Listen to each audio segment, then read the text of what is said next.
Option ہی ختم کر دیا. بھائی انشورنس ہے تو حرام ہے 2 اور 2 4 کی طرح. نہ اس میں جاب کرنے کی اجازت ہے, نہ آپ کو اس کا ممبر بننے کی اجازت ہے. ہاں بعض ملکوں میں انشورنس کروانا قانونی مجبوری ہے, وہ ایک الگ احکام ہے, وہاں تو آپ اسٹے کر ہی نہیں سکتے, اس کے احکام جبر کے ضرورت کے احکام الگ ہوتے ہیں. تو سود بھی ایسا ہی ہے. جب اسلام نے سود کو حرام قرار دیا ہے, سود یہ جو آج دنیا میں اتنی غربت, غریب سے غریب تر ہے نا, اب تو گوروں نے بھی ماننا شروع کر دیا کہ یہ سودی نظام کی وجہ سے ہے. لیکن اسلام نے سود کو جب حرام قرار دیا تو لاجک نہیں بیان کی کہ ایکچولی یہ ہوگا تو یوں, کہ دنیا کے فلاسفر سارے اس بحث میں لگ جاتے ہیں. مشرکین نے سوال کیا تھا کہ بھئی سود کیوں حرام ہے, ہم جب قسطوں پہ بزنس کرتے ہیں تو قسطوں پہ بھی ہم چیز کی قیمت بڑھا کے لیتے ہیں. وہ جو بے کہا تھا نا, انما البیع مثل الربا, اس بے سے مراد تھی قسطوں کی بے. بھائی ایک چیز کیش پہ ہمیشہ سستی ہوتی ہے, ادھار پہ ہمیشہ مہنگی. توڑنے کا ادھار پہ بھی تو مہنگی ہوتی ہے نا, تو یہ وہی ہے. تو سود کیوں حرام ہے؟ اگر سود حرام ہے تو یہ بھی حرام ہونا چاہیے, اگر یہ حلال ہے تو وہ بھی حلال ہونا چاہیے. تو قرآن نے کیا جواب دیا؟ وہی جو شیطان کو جواب دیا تھا. آئی بات سمجھ میں؟ کیا جواب دیا؟ احل اللہ البیع وحرم الربا, کہ بھائی دونوں میں فرق یہ ہے کہ ایک کو اللہ نے حلال کر دیا ہے, ایک کو اللہ نے کیا کر دیا ہے؟ حرام. اور لا يقومون الا كما يتخبطه الشيطان من المس ذلك بانهم قالوا انما البيع مثل الربا. شیطان کو جو اللہ نے دھمکی دی نا کہ تجھ پر لعنت ہے, وہی دھمکی ان لوگوں کو بھی دی جو کہتے ہیں کہ سود کیوں حرام ہے. اللہ میاں نے کہا کہ جیسے شیطان نے میرے سامنے سجدے سے انکار کیا تو میں نے کہا لعنت ہے تجھ پر, دلائل نہیں دیے. تو جو کہتے ہیں سود اور خرید و فروخت ایک جیسی ہے لہذا ہم اس کو حرام نہیں مانیں گے, ان کو بھی اللہ نے جہنم کی وعید سنائی ہے. سمجھ میں آ رہی ہے بات؟ یہ مائک کو ہو کیا گیا, بہت سلو ہو گیا ہے, مجھے چیخنا زیادہ پڑ رہا ہے اصل میں.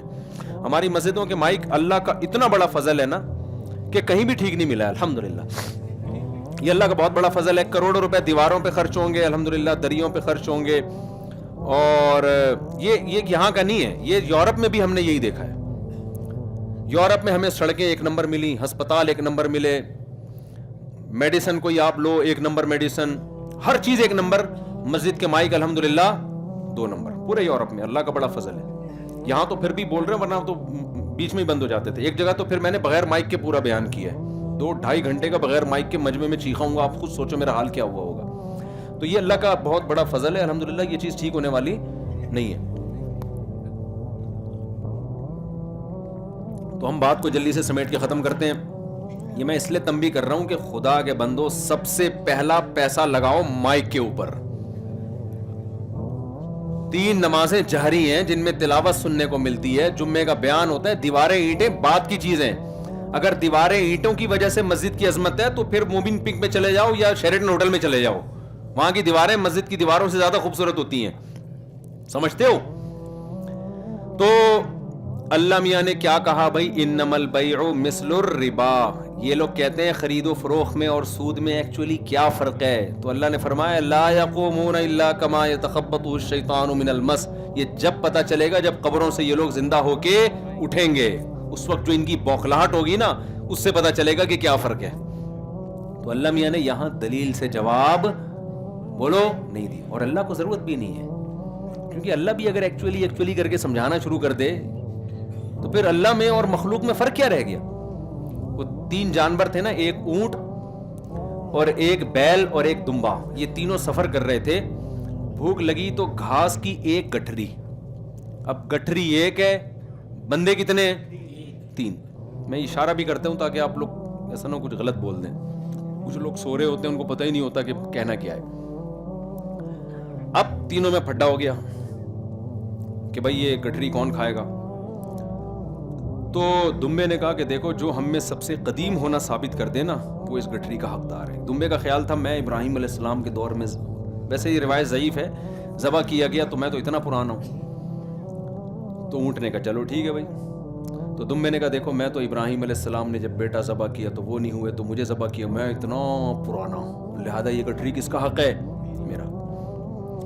بیل نے کہا جب آدم علیہ السلام دنیا میں آئے تھے تو ہل تیرا باپ چلاتا تھا ہے بھائی کھیتی باڑی کے لیے؟ ہل کون چلاتا تھا؟ بیل. ورنہ کھیتی باڑی کہاں سے ہوتی؟ کھانا کہاں سے ملتا ان کو؟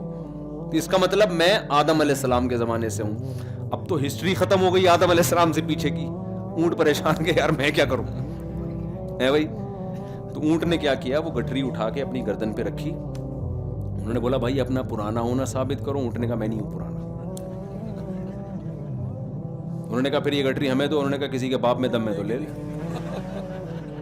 تو بدماشی کے دادا گیری کے حکام کیا خیال ہے الگ ہوتے ہیں, لیکن اونٹ کو یہ حق نہیں تھا کیونکہ وہ زمین کا بادشاہ نہیں ہے. اللہ زمین کا بادشاہ ہے, اس کے ذمے نہیں ہے کہ جب وہ کہے یہ ناجائز ہے, یہ حلال ہے, یہ حرام ہے, تو وہ ہمیں سمجھانے بیٹھ جائے. بلکہ وہ کیا کہتا ہے, وما اوتیتم من العلم الا قلیلا. مشرکین نے پوچھا یا مسلمانوں نے پوچھا کہ یہ روح کیا چیز ہے انسان کی باڈی میں, تو قرآن نے کہا کہ قل الروح من امر ربی, اللہ کا حکم ہے جب جسم میں ہوتا ہے تو زندہ ہوتا ہے, نکل جاتا ہے تو انسان مردہ. اے اللہ یہ جواب سے ہم ایکچولی مطمئن نہیں ہوئے. یہ ہمیں سوال, اللہ نے اس سوال کا اگلی آیت میں جواب خود ہی دے دیا. اللہ کو پتا تھا یہ لوگ فوراً کہیں گے کہ یار یہ ایکچولی یہ سمجھ میں نہیں آیا, یہ تو اللہ میاں نے اتنی مبہم سی بات کر دی. تو آگے اللہ نے فرمایا وما اوتیتم من العلم الا قلیلا, تمہیں نالج بہت تھوڑی دی گئی ہے. تمہارا مینٹل لیول اس جواب کو سمجھنے کی صلاحیت میں تو سمجھا دوں گا, تمہاری کھوپڑی میں نہیں آئے گا. میں نے تمہارا دماغ محدود پیدا کیا ہے, تو یہ اپنے سے اوپر کی بات نہیں سمجھتا ہے. سمجھتے ہو گے نہیں سمجھتے؟ تو اس لیے اللہ ہمیں ہر بات نہیں سمجھاتا, آرڈر دیتا ہے. تو اللہ میاں نے آرڈر دیا سود حرام ہے. اب آپ توبہ کر لو. جو سودی بینکوں میں جاب کر رہے ہیں ایکچولی کو نکال کے کیا کرو بھائی, کیونکہ نبی نے فرمایا سود لینے والے پر بھی لعنت, دینے والے پر بھی لعنت, سود پر گواہ بننے والے پر بھی لعنت, اور سودی لین دین کو لکھنے والے پر بھی لعنت. 4 قسم کے معاملات میں اگر آپ انوالو ہو تو آپ سودی بینک کی جاب چھوڑ دو. ان چاروں میں سے نہیں ہو تو پھر گنجائش ہے. چوکیدار ہے کوئی, وہ تو پیسوں کی حفاظت کر رہا ہے نا, فی نفسی پیسے تو لوگوں کی امانتیں ہیں. یا کوئی گیس بجلی کا بل جمع کرنے کے لیے بیٹھا ہوا ہے, وہ ایک الگ چیز ہے. لیکن ان چاروں معاملات میں سے کسی میں بھی آپ انوالو ہو, یا لوگوں کو ترغیب دے دے کے اکاؤنٹ کھلوا رہے ہو سودی اکاؤنٹ, تو وہ الدال علی الخیر کفاعلی ہے. نیکی کی طرف رہنمائی کرنے والا بھی ایسے جیسے کرنے والا, تو برائی کی طرف رہنمائی کرنے والا بھی ایسے جیسے. تو یہ کام نہ کرو. آپ سمجھتے ہو انشورنس کمپنی میں آپ اپنی گاڑیوں کو انشور نہ کرواؤ. تکافل اختلافی چیزیں, ہمیں اس پر اطمینان نہیں ہے, لیکن بہرحال حضرت مفتی تقی صاحب بہت بڑے عالم ہیں, ان کا فتویٰ جواز کا. تو جب اختلاف آ جاتا ہے تو اس میں احتیاط یہ ہے کہ بچوں, گنجائش یہ ہے کہ کر لی جائے, تو اس میں پھر وہ ویس والی سختی نہیں رہتی ہے. میں نے تو ایک تکافل پہ بہت کام کیا 1 سال. تو ہمارے جامعۃ الرشید میں 2-3 حضرات ہیں جن کو اس پر اطمینان نہیں ہے, احقر سمیت. تو لیکن یہ کہ بہرحال اختلافی مسئلہ ہے, وہ اپنے اختیار سے نہ کرو. سمجھتے ہو؟ اچھا تکافل کا آلٹرنیٹ کیا ہے یا انشورنس کا آلٹرنیٹ کیا ہے, وہ پھر کر دیا تو بات بہت لمبی ہو جائے گی. بھائی خود 8-10 لوگ مل کے بھی تو اپنا کوئی سیٹ اپ بنا سکتے ہیں نا. لیکن ابھی اس پہ سارا بیان چلا جائے گا اگر میں اس کا متبادل بتانا شروع کر دوں. تو آپ نے کیا کرنا ہے بھائی, اللہ میاں نے سود کو حرام کر دیا, تو اگر کوئی سودی بینک میں جاب کر رہا ہے تو پہلی فرصت میں چھوڑنے کی کوشش. اب تو اسلامک بینک کی کتنے آ گئے ہیں, سودی بینکوں میں اسلامک ونڈوز میں اپنا ٹرانسفر کروا لو. سمجھتے ہو کہ نہیں سمجھتے؟ اسلامک بینکوں کو بھی لوگ کہتے ہیں کان ادھر سے پکڑو ادھر سے پکڑو. لوگوں کی بات نہ مانو, جو جس کی فیلڈ ہے نا اس سے پوچھو. سود کا علماء کو پتا ہوتا ہے, ایسا نہیں ہے کان ادھر سے پکڑو ادھر سے پکڑو.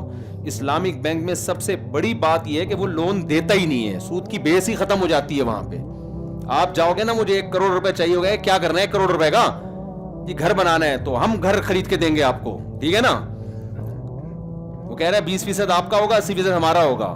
پھر اس گھر کے یونٹ بنا کے رینٹ پہ دیں گے اور آدھا یونٹ بیچنا بھی شروع کر دیں گے. اس کو شرکت متناقضہ کہتے ہیں. تو ہر آدمی کو نا, وہ صحافیوں کے بھی بیان آ رہے ہیں کان ادھر سے پکڑو ادھر سے پکڑو.